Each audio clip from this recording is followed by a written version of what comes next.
ഇന്ന് തന്നെ ഡൗൺലോഡ് ചെയ്യൂ. കാണൂ നിങ്ങളുടെ ഫേവറേറ്റ് ഷോസ്. പ്രിയങ്കിപ്പം അങ്ങനെയൊന്നല്ല. അവളിപ്പം നല്ല രീതിയിൽ എന്നോട് പെരുമാറുന്നത്. അതാ ഫിദ മാഡത്തിനെ കാണുന്നെന്ന് പറഞ്ഞപ്പോ ഞാൻ കൂടെ കൂട്ടിയേ.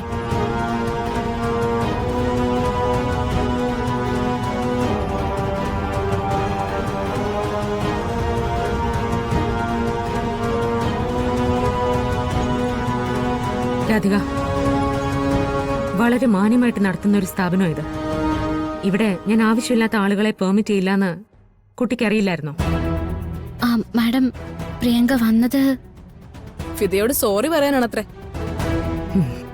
എനിക്കൊന്നും കേൾക്കണ്ട, ഞാനത് വിശ്വസിക്കുകയില്ല. ഞാൻ ഫിദ മാഡത്തിന്റെ കാല് പിടിക്കാം.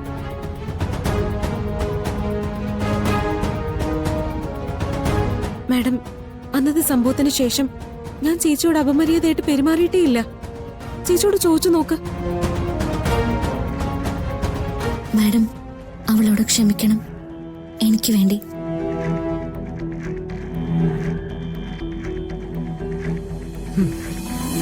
ഓക്കെ, രാധിക മോള് പറഞ്ഞതല്ലേ, ഞാനത് തള്ളിക്കളയാറില്ല. അതുകൊണ്ട് മാത്രം ഒരു തവണത്തേക്ക് ഞാൻ ക്ഷമിക്കാം. Thank you madam.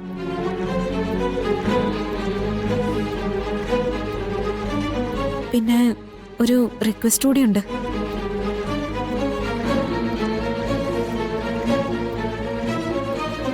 ഞാൻ ഈ ബഹളവും പ്രശ്നങ്ങളും ഒക്കെ ഉണ്ടാക്കുന്നത് എനിക്ക് സിനിമയിൽ ഒന്നും ആയിത്തീരാൻ പറ്റാത്തതുകൊണ്ടാ.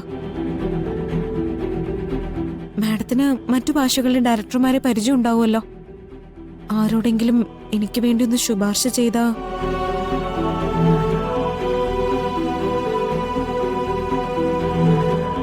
എനിക്ക് അങ്ങനെ ഡയറക്ടേഴ്സിനൊന്നും പരിചയമില്ല.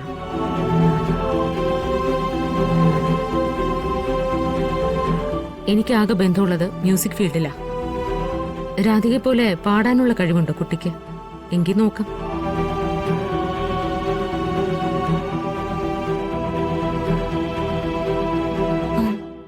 അല്ല മാഡം, മാഡം മുൻപ് രാധിക ചേച്ചിക്ക് അഭിനയിക്കാൻ ചാൻസ് വാങ്ങിച്ചു കൊടുത്തല്ലേ? ആ ഡയറക്ടർ അടുത്തെങ്കിലും. നോക്കാം, കുട്ടി പൊയ്ക്കോളൂ.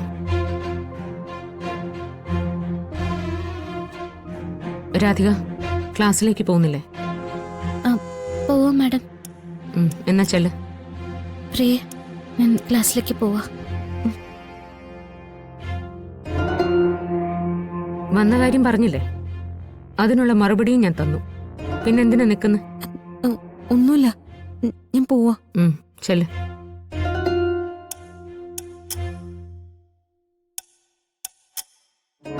എങ്ങനെ എടുത്തി ഇവൾക്ക് ഇതൊക്കെ സാധിക്കുന്നു? എങ്ങനെ സാധിക്കുന്നു ചോദിച്ചാ രാധിക മോള് അത്രയ്ക്ക് പാവമായതുകൊണ്ട്. അവളുടെ ഉദ്ദേശങ്ങളൊന്നും നല്ലതല്ല. രാധിക മോളോട് അവളിൽ നിന്നും അകലം പാലിക്കാൻ പറയണം. പറയാം. എന്താ